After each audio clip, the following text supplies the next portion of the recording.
Recycling po ang tawag ko po dyan. Hindi po tunay na revamp o reorganization.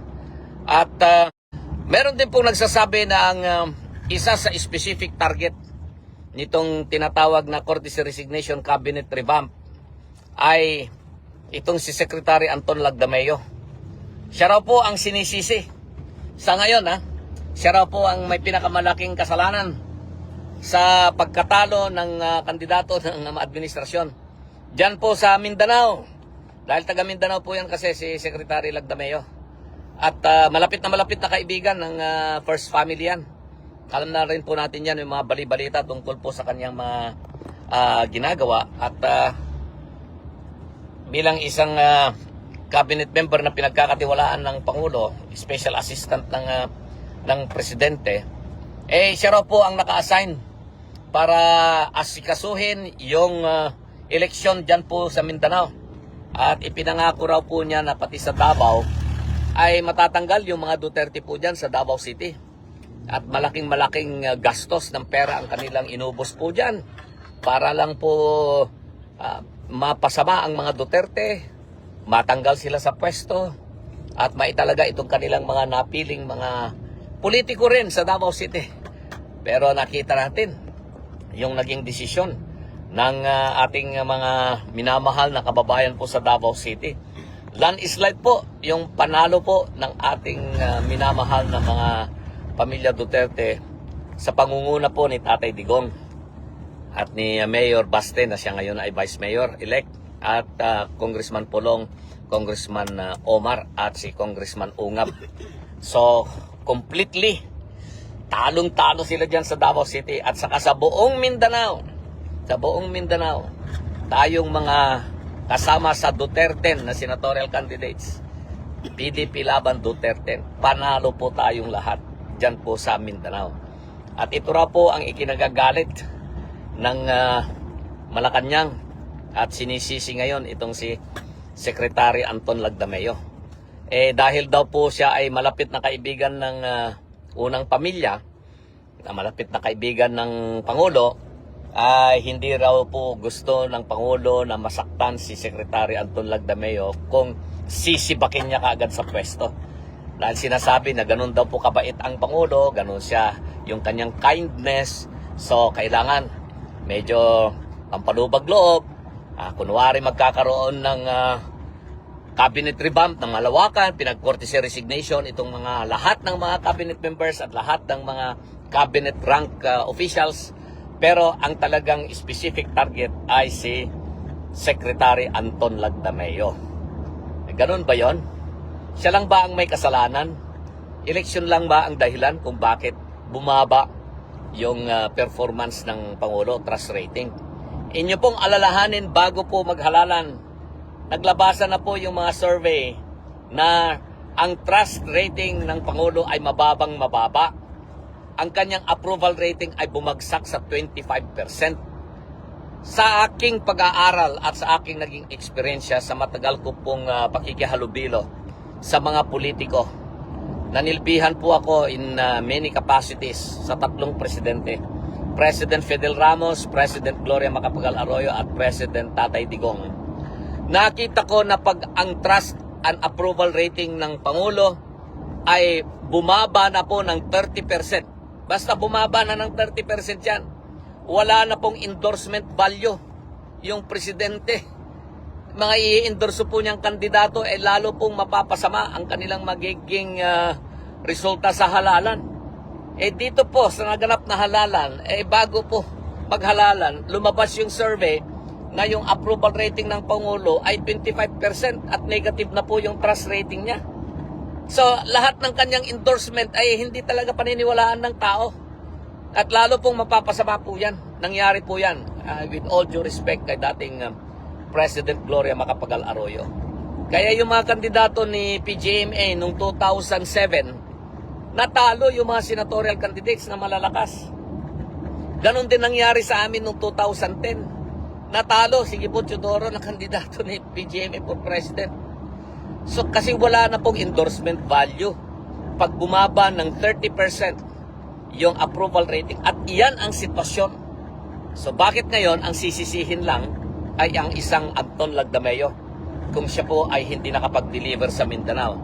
At yan din po yung mga binabanggit ng mga politiko sa Mindanao na sinisisi nila. Kaya nagkagulo-gulo raw sila sa BARM.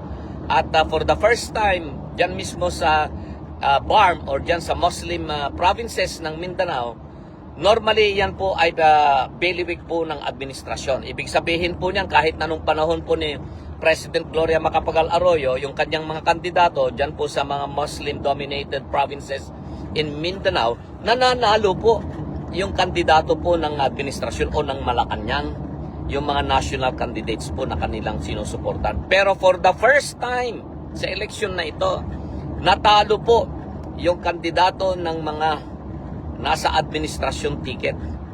Nanalo po yung ating kandidato sa PDP Laban, Duterte. Reason? Kasi nga po, mababa na po yung approval rating at trust rating ng nakaupong Pangulo. Wala na pong endorsement value sa election po yan. Pero ngayon, ang sinisisi nila si Anton Lagdameo. Kaya siya raw po ang target, sabi nila. Siya ang specific target nitong cabinet revamp at talaga nga po raw siya ay talagang tatanggalin na sa pwesto. Yan po ay alinsunod doon sa impormasyon na aking nakalap at palagay ko ay pinagsusulat na rin po yan ng mga ibang mga kolumnista at binabanggit din po yan ng mga ibang mga periodista at saka mga mamamahayag sa radyo. So tingnan natin kung siya nga lamang ba yung target at siya lamang ba talaga yung tatanggalin. So lahat naman pala ng mga cabinet members ay mananatili sa kanilang pwesto.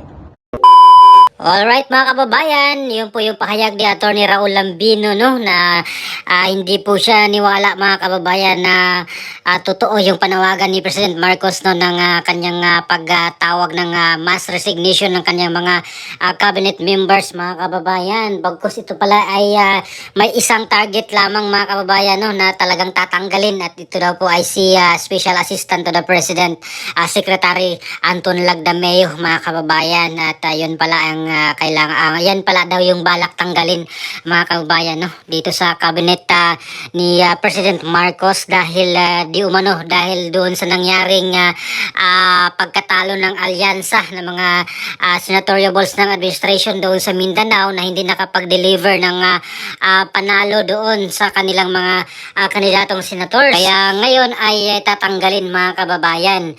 So sabi ni Atty. Lambino, hindi nila natibag yung mga Duterte, no, especially doon sa Davao City mga kababayan, dahil yung kanilang mga kandidato ng administrasyon, ang mga Nograles ay talagang hindi po nakaporma mga kababayan, no. Ang laki ng panalo ni dating Presidente Roddy Duterte sa pagka-mayor mga kababayan. Napaka-overwhelming landslide po ang kanyang nakuhang boto, no, doon sa pagka-mayor ng Davao City, maging sa kanyang vice mayor na si Mayor Baste, no, ay talagang malaki rin po yung kanyang panalo over doon sa mga kalaban nila sa politika doon sa Davao City, at maging yung mga congressman doon mga kababayan, no, na pambato ng admin ay talo rin. Ayan, so panalo pa rin ang Team Duterte doon sa Davao City. Ayan si Congressman Pulong Duterte, si Omar Duterte mga kababayan na sa 2nd District, at si Congressman Isidro Ungab doon naman sa 3rd District mga kababayan. At hindi lang po dyan sa Davao City, bago sa buong Mindanao mga kababayan ay panalo doon ang Team Duterte, no. At nagpapasalamat po itong si Senatorial Balls or dating Senatorial Balls ng Team Duterte na si Atty. Raul Lambino, no, kasi panalo daw po sila doon sa Mindanao mga kababayan.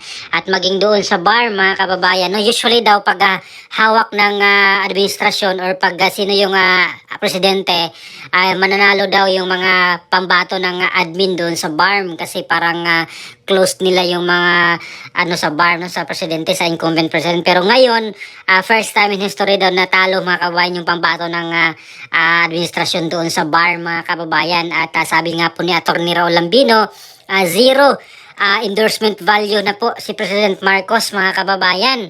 Ibig sabihin wala na pong naniwala ng mga tao sa mga sinasabi o sa endorsement mismo ni Pangulong Marcos, mga kababayan. At matatandaan natin, mga kababayan, na noong 2022 presidential election na itong si Anton Lagdameo ang may pinakamalaking donation, no, dito kay President Marcos na nagkakalaga ng 247.3 million pesos, mga kababayan. Yun po yung kanyang binigay, mga kababayan, donation doon sa campaign funds para kay PBBM ng 2022 election, mga kababayan. At yun nga po ang dahilan dito, no, sa kanilang ginawa unang-una doon sa kay VP Sara Duterte, yung talagang issue ng inidiin nila yung issue ng confidential funds, at pati na rin po doon kay Pangulong Duterte doon sa House, no, at yung masakla pa yung dinala pa nila doon sa The Hague, Netherlands, mga kabayan. At yun po yung isa sa pinakamalaking rason, no, bakit po ay talagang marami pa rin Pilipino ang nagmamahal kay Pangulong Duterte at sa pamilya Duterte,